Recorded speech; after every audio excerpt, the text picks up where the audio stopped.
In this tutorial we're going to take a look at setting the colours of pixels in our program. So in the last program that we created, in the last tutorial, we turned the entire screen white just by doing a mem set on the buffer where we store the pixel information.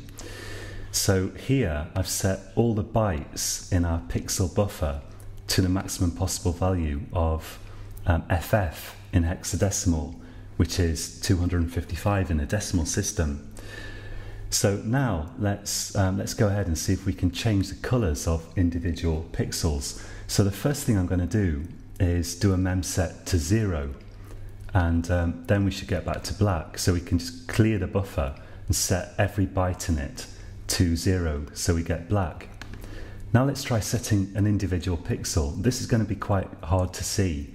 So after this I'm going to go on and in this tutorial we're going to set the entire screen to a particular colour, but we'll start with just an individual pixel. So we've got the buffer here containing our pixel data, and we can pick any particular index in this buffer up to a maximum value of 1 less than the screen width times the screen height. 1 less because it's an array, and of course arrays start numbering at 0 up to the number of actual values that we can store in them. Let's just put something in here like 600. So we've clearly got more than 600 pixels, so I'm not sure where this is going to appear on the screen.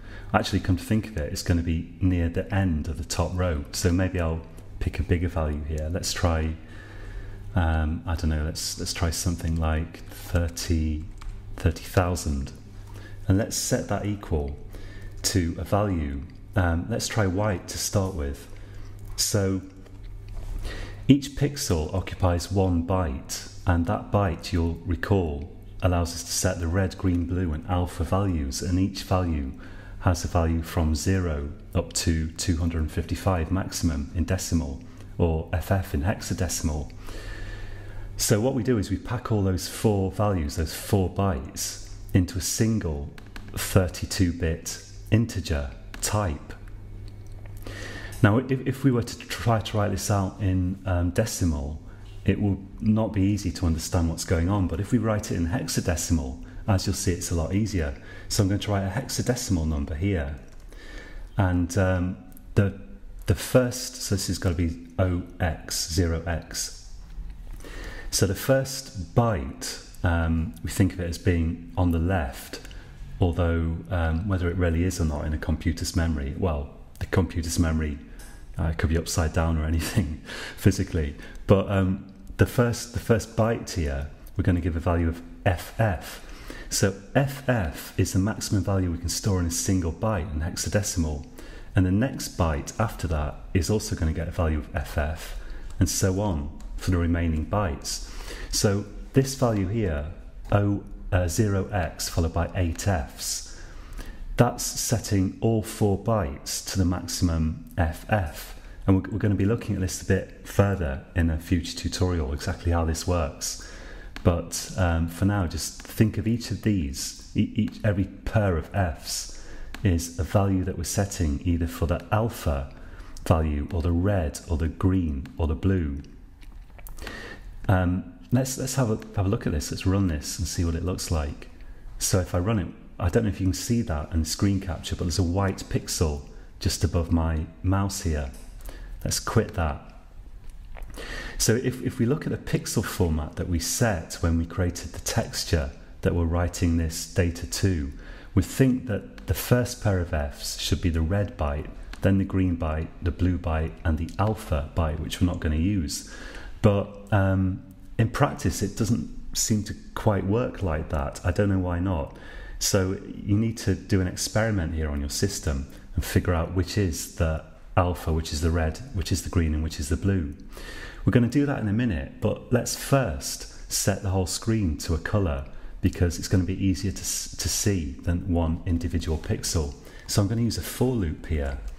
I'm going to say for int I equals 0, while I is less than, and I want to visit every pixel on the screen So it's going to be I less than screen width times screen height, and I plus plus. And we're going to set each pixel, initially let's set it to white. So I'm going to say buffer I equals OX and 1, 2, 3, 4, 5, 6, 7, 8 Fs, just like this. So this is going to do the same thing as a mem set. Originally we're doing mem set to black, but before we had mem set to white. It's just going to do it more slowly because we're using a for loop, which is going to be slower than a mem set. But the advantage is that, well, actually there's not a lot of advantage here, except that we can only mem set all the bytes to the same value. But if we do this, we can now pick out, we can now change individual bytes. We can deal with each of the bytes in the groups of 4 bytes, where 4 bytes represents 1 pixel, separately by changing the Fs in this 32-bit 4-byte number. So let's just run that and check that we get a white screen. So now it's white. And let's try setting the middle pair of bytes to zeros. So a pair of zeros here and here, and the end bytes are going to be F. So I'm not sure which one's red at this point and which one's alpha, but we should see red here. And I'm not even sure whether FF means completely transparent for the alpha or 0 means completely transparent.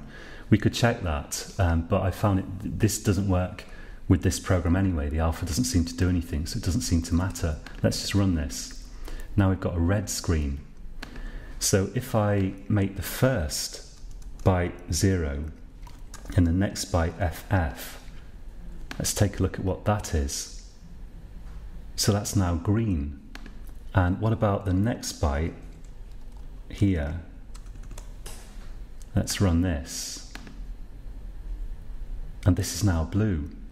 So it seems as though what we've got is red, green, blue, and the last F's are the alpha value here, which is what we'd expect from this actually.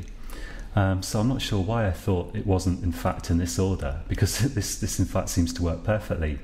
And we could get combinations of colours as well. So if we've got blue and green, I think that should be yellow, shouldn't it? So let's try that. If we run this, I guess blue and green isn't yellow. Okay, we've got some sort of bluish colour there. Oh, I've set too many Fs, that's why. So we've got 2 zeros, we need 2 Fs.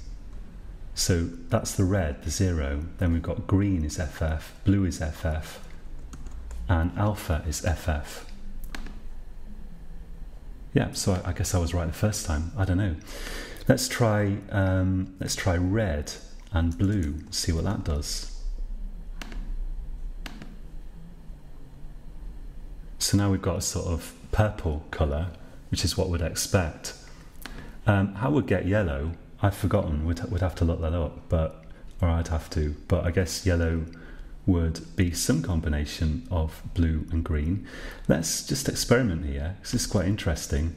Let's try, we'll leave red at 0, 0, then for green, let's try FF, and for blue, let's try 8, 0, because 8, 0 is equivalent to, I guess, 128. It's half of 256, roughly half of FF. Let's try that. And now we've got a sort of greenish colour. I'll try one last thing. Let's try maximum green, and let's try half of green. Did I just have that? And maximum blue. Anyway, this is getting silly. So I'll leave you to experiment around with this, and I'm going to go away and look at what yellow is in terms of the primary colours here.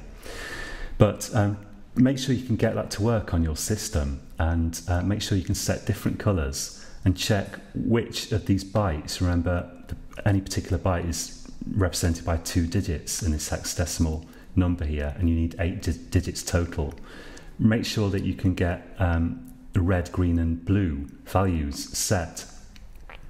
Hopefully this will work the same on your system as it does on mine. You could try setting alpha here, whichever one alpha is, whether it's this one or this one on your system. It should be the same as mine, but I'm not completely certain of that.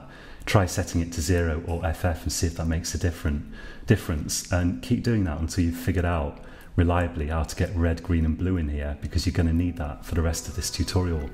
So that's it for this time.